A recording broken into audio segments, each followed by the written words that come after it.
Now is a presidential address by Sri John111, the President of TAI, Kerala.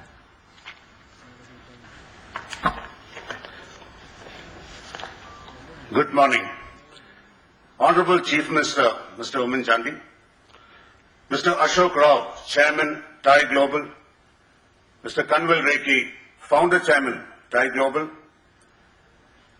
Mr. Vasudevan from SBT, distinguished guests, members of the media, ladies and gentlemen. TAICon Kerala 2012 is a proud moment for us, following close on the heels of TAI Kerala winning the Global Award for the most effective leadership transition.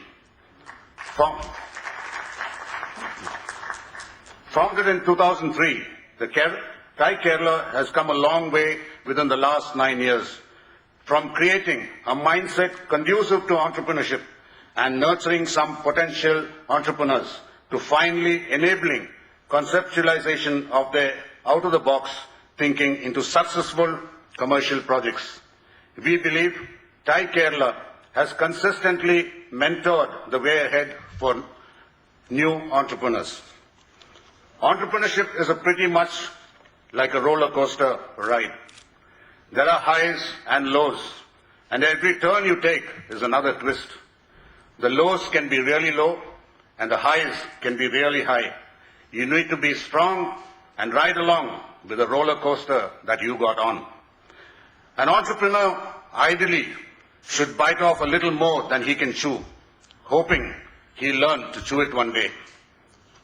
A report submitted to the United Nations under its Millennium Development Goals program highlights that 1/5 of the people on earth live on less than $1 a day. Without access to social services basic to a decent human life, their plight requires a global response, making full use of all financial, intellectual and organizational resources we can muster. This leads to two important questions. How can the potential of the private sector be unleashed in developing countries?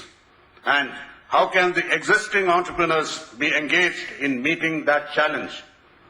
In fact, all the major actors, governments, public and private sector, civil society can modify their actions and approaches to enhance ability of the private sector in advancing development. We should begin by developing businesses that create domestic employment and wealth which will unshackle the potential of local entrepreneurs. Entrepreneurship encompasses even the actions of the small, informal, village-based individuals as much as it does that of innovators in multinational corporations. Those small and medium enterprises are engines of job creation and innovation. They are marginalized in the domestic ecosystem. They operate outside the formal legal system, contributing to informality and low productivity. They lack access to financing and long-term capital. The government needs to focus on creating a strong and unambiguous policy combined with a commitment to reform the regulations by eliminating policy-induced constraints to strong economic growth. Promoting local entrepreneurship entails another advantage. While on a road trip, it's only common knowledge that we would like to stop at the most frequented restaurant in that town. Similarly, any foreign investor would be prompted to engage with an economy only when convinced about the robustness of the local players there. A domestically thriving economy also acts as a shield to thought of threats like a global slowdown. Thus, tapping the domestic resources in an economy creates a more sustainable pattern of growth. Focus on the domestic private entrepreneurship ventures does not diminish the importance of FDI. Its infusion of a corporate culture can change the way business is done, bring managerial know-how and best practices, provide access to international markets, transfer technology and innovation, introduce competitive pressures in previously closed markets, and be principal driver for the growth of local business. Entrepreneurship has been embedded in the Indian genius as part of its tradition.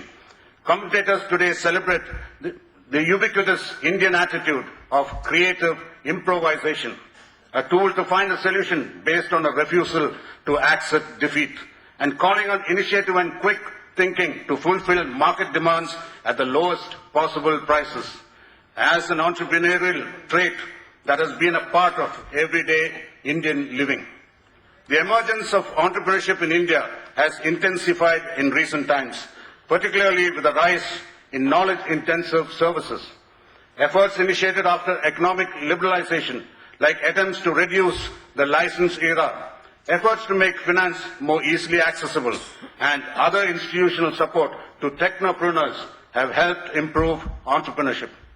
India's economy gained from the country's characteristic features: a democratic, open society, a strong technology base, unparalleled diversity, vibrant capital markets, an increasingly youthful population, a sizable market with vast unmet needs, as well as an environment of free competition in the private sector.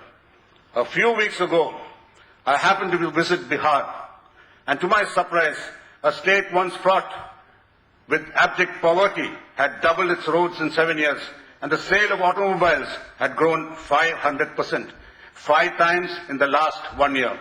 It has come out as the fastest growing state for the second year in a row, with a striking 13.1% growth in 2011-2012. Gujarat's development journey is today on an autopilot mode. With world-class infrastructure, business-friendly policies, and the unflinching commitment of its people for growth, it has constantly achieved a double-digit growth rate for several years now. These are indeed classic examples of how staunch political and social will can work the wonders of entrepreneurship and the economy. Can Kerala afford to be left behind? Certainly not. A peep into Kerala's rich commercial history reveals interesting facts on our age-old entrepreneurial skills. There are traces of Malabar teak in the ruins of Mesopotamia, today's Iraq, implying that trade flourished here even around 3000 BC. The Phoenicians visited Malabar to trade with ivory, sandalwood, and spices. Musaris was reputed as the ancient world's greatest trading center in the east for highly priced goods. Kerala had trade links with Chinese, whose goods were sold to the Arabs, who then in turn sold it to Europe. As we all know, Kerala's pepper finally led to the discovery of America by Columbus. Kerala evokes a vision which is aptly captured in the epithet, God's own country. Kerala's human development indicators are the highest in the country and even on par with some developed nations. Recently, Kerala embarked on the grand initiative called Emerging Kerala to bring on board partners who can help realize the potential of the state for the benefit of all stakeholders.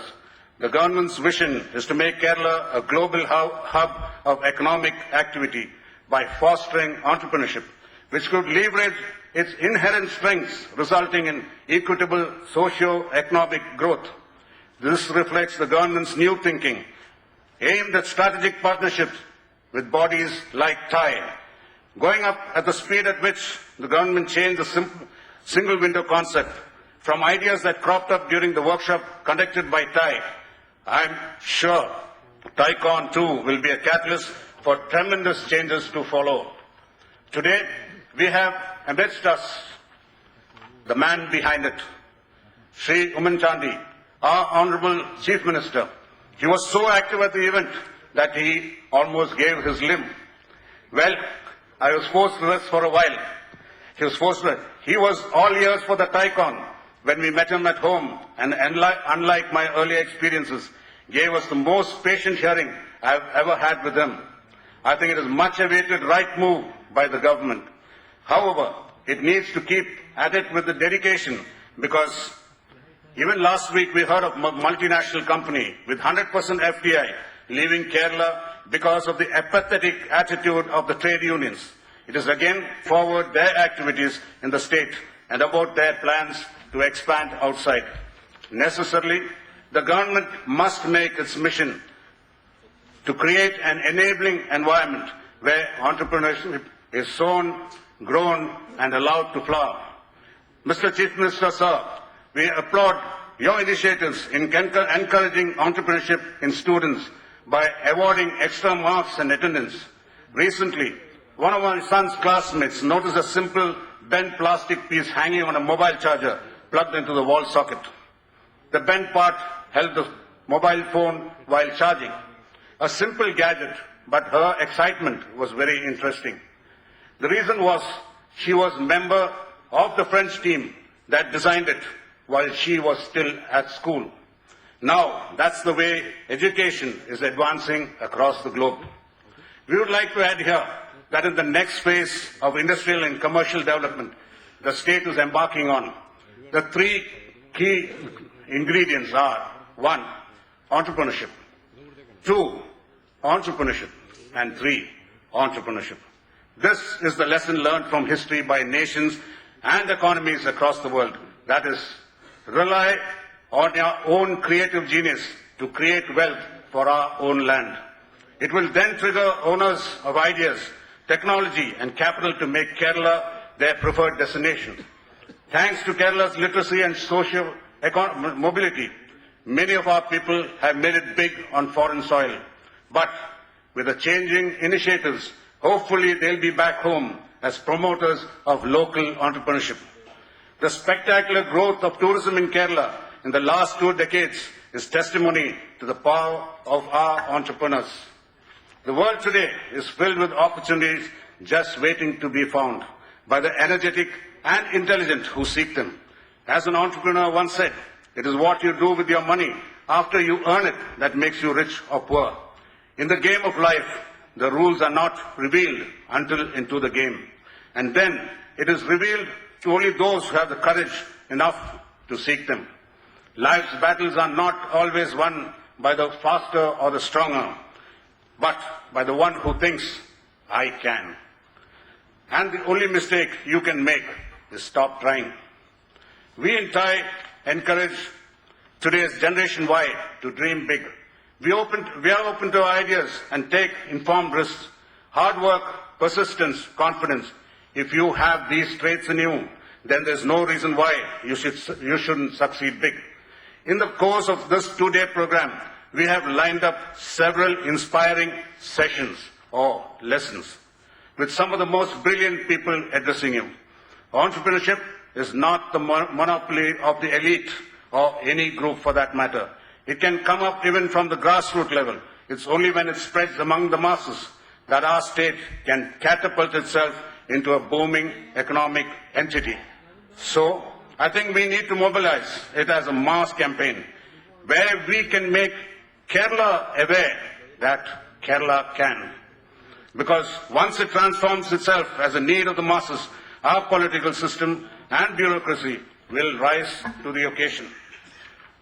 With its grand vision in place, TIE would be more than happy to give the fullest support to our government to achieve the mission of an entrepreneur in every home by 2020. Thank you.